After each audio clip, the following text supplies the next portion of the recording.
So we got a newish film from Brazil, and this movie's called Property. Now, this movie came out all the way back in 2022 in Brazil, but it was not released here until this year, just very recently. So we've had a big, long gap between its original premiere and here in the States. It's kind of difficult to talk about what this movie's about because I feel like that's the big thrilling aspect of the movie is kind of finding out where it goes.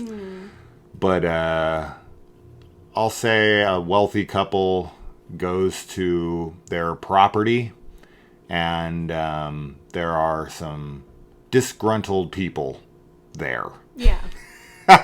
That's really basically all I will say on that. I'm curious on your thoughts first. I have kind of mixed feelings about it. Same. So I really like the concept, and I like a lot of the social commentary, I guess, that is presented. Yeah. I empathize very heavily with certain people in this. Yeah. And I really liked the setup of everything. Yeah. But I think basically the first half of the movie, I was pretty on board with everything. And then after that, for the second half, was when things started to go down for me. I think that the characters started making unbelievable decisions. And so that sort of bothered me a little, and I also feel like it kind of stagnated for a bit too, like it was sort of just the same thing over and over again. Even though there are like moments, like things that happen that are supposed to be intense and like shaking things up, but they kind of just felt like the same caliber of things that had already happened. You know? And the ending definitely reminds both of us of something else. So I like that part of the ending. And I know this is like so vague, but there's a part of the ending that I'm like, that's like brutal, but I also don't like how it ends too. So it's weird because it's a very abrupt ending. This is another movie that's just like, we're done. Like, that's it. And I think that for me, like, I'm starting to find out, like, I don't dislike when movies end abruptly because I think that there are ones that do it and it's, like, really impactful and, like, powerful. But I don't think every movie needs to do that. And certainly not every movie does do it. But sometimes it's just nice to get the aftermath of a situation. And for me, I didn't think that the abrupt ending worked in this case. So that's my general thoughts. I don't think that I think the way this ends, the abruptness is really all that we were going to get. I don't really see where we would go from there.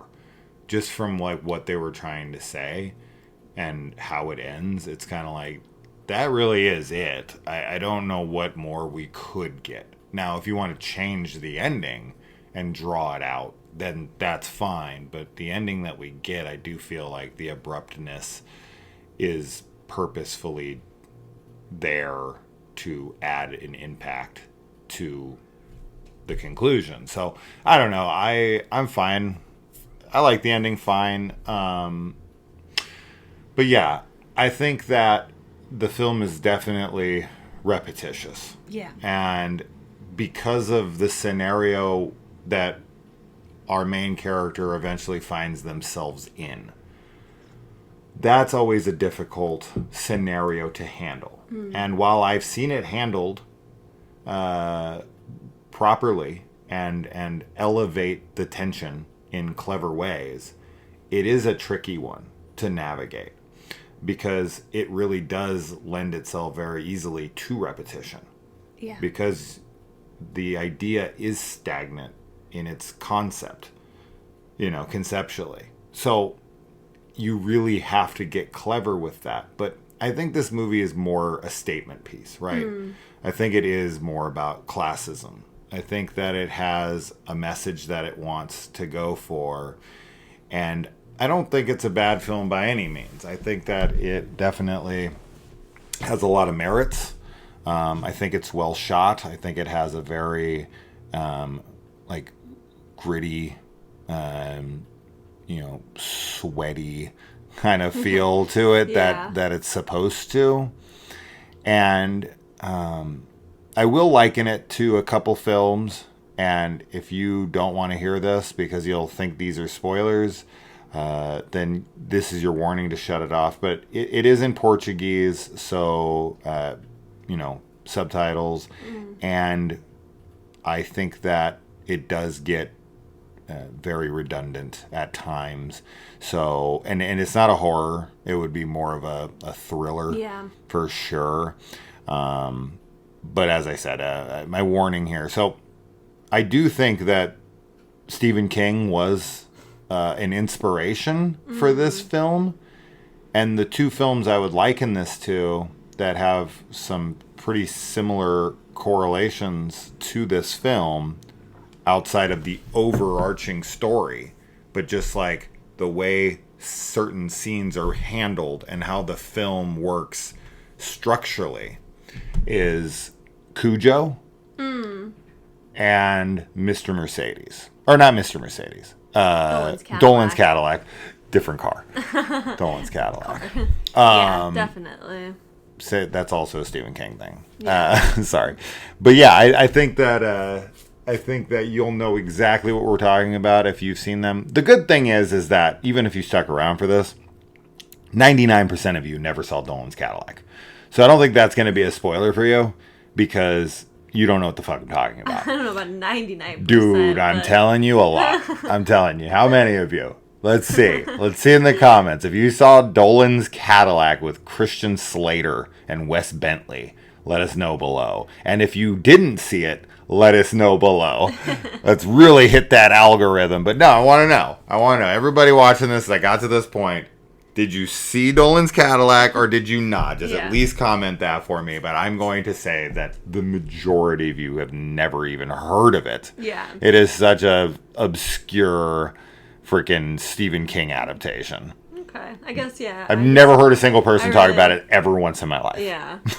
I mean, I only saw it myself pretty recently, but it feels like such an iconic Stephen King, story in some ways, but I think that Cujo iconic memorable. It's very definitely memorable. Not iconic. Maybe not iconic, but memorable. I think once you see it, it really sticks in your head. I've seen it twice because I used to watch every adaptation. I've read it because it's obviously a short story. First. I don't know, but I think Cujo, most people probably know at least the premise of Cujo, so that's, kind of what we're working with this film. Yeah. It's really tough to do it. I think anytime you have a character that's in sort of single location, a trapped, or limited trapped space, liminal, it can be really hard. And I think really, like we've already said, redundant is kind of the main word that I think of with this film, unfortunately. But as you also already said, I think that it does have a really powerful kind of message that it's shining a light on in a way. So that's important. You know where this film fails for me? I actually just thought about it right now because I think there's a super key element missing from this movie. And that is some kind of relevant connection to our main character. Yeah. She is left so in the dark. Yeah. On absolutely everything character-wise. They sort of set up something in the beginning that is going to make us feel something. That's going to give her some kind of an arc. And ultimately, that amounts to nothing. We do nothing with this character. I don't know how many words she says in the movie, but it's less than 10, I would wager. Yeah. And because we get no other interaction with her, she's really just a plot device. She yes, does not seem to be a character any longer. I agree. I think that it's that's probably what it is bringing down the film the most. Unfortunately, is because lack of character development. We get a very, very quick introduction in the very beginning of the movie. So much so that we thought it was like a production company logo. But no, it's part of the movie, and then that kind of informs us like how she's going to act, which, you know, now we've kind of given a little spoiler, unfortunately, as to the gender of the character. But besides that, we don't get a ton of character development with her. We don't get a lot of anything with her. But does that, okay, take that scene out. Does that really affect the film? No, it doesn't. That's what I was going to say. The only thing that does is tell us why she acts a certain way. Sort of. But I feel like most people would act this way. Anyway. Yeah, I don't think she acts she doesn't bizarrely or anything No. because of what happened. The only thing that makes her... The very initial scene that we get that gives backstory tells us why she acts a certain way in the first, like, 10 minutes of the film. She's not as But once, like, trustworthy. things start happening in terms of, like, the plot and, like, you know, everything else, all that she does is very much like what probably a lot of people would do in this situation. Yeah. So, I don't know. It is kind of unnecessary, but that's just more to your point where she's sort of just this plot device and not really a character, because there's no... we don't really get a big emotional connection to her. Because here's another thing. There's characters in this movie that I know I'm rooting for until a point. Yeah. Then there's other characters that I'm not rooting for at all. Right. And with our main character, I'm super neutral. Oh, yes. Because I don't know anything about this person. Yeah. And the way they set it up, because of how she's attached to the story, it's almost hinting at, should I or should I not care about this person? Right. But because we don't ever get any development in that area, it's like, I don't know. I don't even know what led to the initial scene. Right. That never gets explained or touched on or anything. And so I don't know what exactly I'm supposed to think of this woman. And it's like, had you handled that differently, it would have made what was going on with her so much more weighty. Yeah. You would have just been sitting like, oh man, because of this is happening. Yeah. There are a couple scenes. There's a scene with a kid. A couple scenes with kids. But there's one involving a door. That I was like, damn. Yeah. Damn. And then that's another scene where I still, because of how it's shown, I don't know if I'm blaming someone or not. Right. So once again, I feel like a lot of that stuff is really mismanaged. And I'm like, I don't know how I'm supposed to be feeling about anything with our main character. And that really hurts a film when that's the main focus of your film. Yeah. I pretty much knew how I felt about everyone else. But when you don't know how to feel about your main character outside of, they're a human, I don't want humans to be hurt for no reason. Outside of that, it's just like, I don't know, that's basic. You're not building anything. I can do that with any character. I can just put a person in a bad situation, and it's like everybody wants to see a person who's innocent get out of the situation. Yeah. Right? You're not doing anything as a director or a writer there. That's just humans having compassion for other humans. But if you really want to connect your audience to a character so that we care more than just the bare minimum, then you have to set them apart by telling us something that makes them more unique or special or relevant to us in a way emotionally. Because it's like this idea of, you hear someone dies on the TV and it's like, it's tragic. Mm-hmm. Of course. Every time I hear somebody dies, anybody tells me a story that somebody dies, I'm bummed. Like, for a second. It's, but you hear it every day. Every day you hear people die. It's just part of life. There's hundreds of thousands of people who die every day. So, like, when they die, it's like, oh, that sucks. And then you just go about your day, because literally you couldn't be upset about everybody's death. You would just be miserable all the time if you did. But when you know a person and they die, obviously it has a much bigger impact on you because you have an emotional connection. This is the same with film. Like, it sucks that when someone dies, but then you're kind of like, well, people die all the time.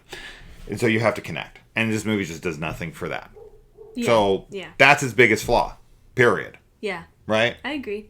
But I do like what they're saying, and I think the overall message of the film is pretty plain and simple.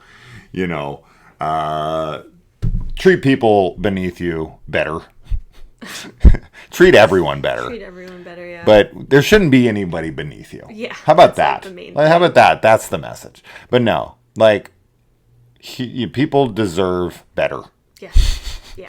I'm not going to get more into it than that. I could go much more into a rant about classism and wealth inequality, which this movie definitely touches upon. And it makes you want to fucking scream and punch the TV a couple times.